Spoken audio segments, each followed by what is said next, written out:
ప్రతి ఒక్కరూ అదే ప్రయత్నంలో ఉంటే నువ్వు చేసిన పనేంటి? అప్పటికే నిర్ధారణ కాలేదు, మిస్ అయ్యారా, చనిపోయారా, ఏం జరిగిందో నిర్ధారణ కాలేదు. అంతకంటే ముందే నువ్వు ముఖ్యమంత్రి పదవి గురించి సంతకాలు సేకరణ చేసిన విషయం కూడా కానీ చాలా మంది సంతకాలు పెట్టామని తర్వాత తెలిసింది. సిఎల్పి జరగటానికి కూడా కొంత డిలే ఉంది. అవును. అప్పుడు ఆయనే జగన్మోహన్ రెడ్డి గారు వచ్చి ప్రపోజ్ చేశారు.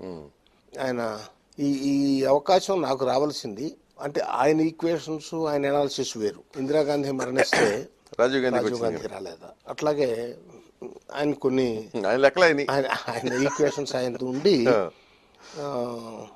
కొంచెం దూరంగా ఉంటున్నాడు. నేను చెప్పను, నేను ప్రత్యక్ష సాక్షిని. నా దగ్గరికి వచ్చారు కొంతమంది, రండి ఆయన కోరుకుంటారు, ఆయన నిలబడతాం, ఆయన అన్ని విధాలుగా మనం ఆ సీట్లో నిలబెట్టాలి అంటూ ఎంత తొందరపడ్డారంటే ఒక పక్క నుంచి ఎవరైతే మరణించారో, ఎవరైతే కనుక గతించారో అలాంటి వారి ఆ నాయకుడి యొక్క పార్థివ శరీరం ఇంకా ఇంటికి రాక మునిపే వెంటనే అంటే ఇది సమయం కాదు, ఇది సబబు కాదు, ఇది మంచి పని కాదు, మంచి సాంప్రదాయం కాదంటూ వాళ్ళందరికీ నచ్చ చెప్పి పంపించిన మాట వాస్తవం.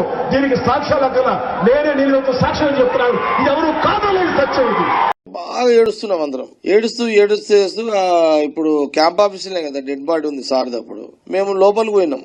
ఆ టైంలో ఎందుకో ఎక్కడైనా సరే తండ్రి చచ్చిపోతే ఎవరిని ఓదారుస్తారు, పిల్లలని భార్యను ఓదారుస్తారు. అవునా? మేము లోపల పోయి చూస్తే ఆడ ఉల్టా ఉన్నది కథ. నాకు మేము లోపల పోతుంటే మేము ఏడుస్తున్నాము, వాళ్ళ మమ్మల్ని ఓదారుస్తున్నారు. ఆడ నేను ప్రాక్టికల్ గా చూసిన జగన్ విషయం, జగన్ గానీ లేకపోతే షర్మిల అయితే అట్లా దూరం ఉన్నది అనుకో, వీళ్ళందరూ ఎవరు ముఖ్యమంత్రి కావాలని స్కెచ్ చేస్తున్నారు లోపల, మేమేమో బయట ఏడుస్తున్నాం.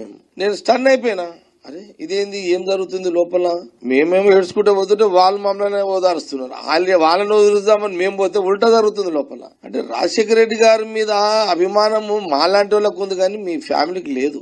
ఎట్లా ముఖ్యమంత్రి కావాలి, ఎవరు కావాలి ఫ్యామిలీ అనేది స్కెచ్ నడుస్తుంది ఆడ. మేమేమో ఏడుస్తున్నాం. ఆ లోపల పోయినాక నేను ఏడు బంద్ చేసిన. ఏదో ఇదంతా డ్రామా ఉన్నదిరా నాయన అని వదిలేసిన. ప్రపంచ చరిత్రలో కూడా జగన్మోహన్ రెడ్డిని మించిన శివ రాజకీయాలు ఎవరైనా చేశారా? ఈరోజు రాజశేఖర రెడ్డి గారు ముఖ్యమంత్రి పదవిలో ఉండగా చనిపోతే రాజశేఖర రెడ్డి గారి హెలికాప్టర్ తప్పిపోయిందని సమాచారం వస్తే మొత్తం కాంగ్రెస్ పార్టీలో, ఆనాడు కాంగ్రెస్ పార్టీలో ఉన్న నాయకులందరూ చెట్టుకొకడు పుట్టకొకడు ఎక్కడ పోయిందా హెలికాప్టర్ వెతుకుతా ఉంటే కనీసం ఇంట్లోంచి అడుగు పెట్టకుండా జగన్మోహన్ రెడ్డి గారు తండ్రి చనిపోయిన మరుక్షణమే శవం ఇంట్లో పెట్టుకునే సంతకాల సేకరణ చేయలేదా? ముఖ్యమంత్రి పదవి కోసం అరువులు దాచలేదా? ఇది శివ రాజకీయమా లేక దీన్ని ఏమంటారు? సురేఖ గారు అడుగుతా ఉన్నాం. శివ రాజకీయాలు ఇంకా పరాకాష్ట.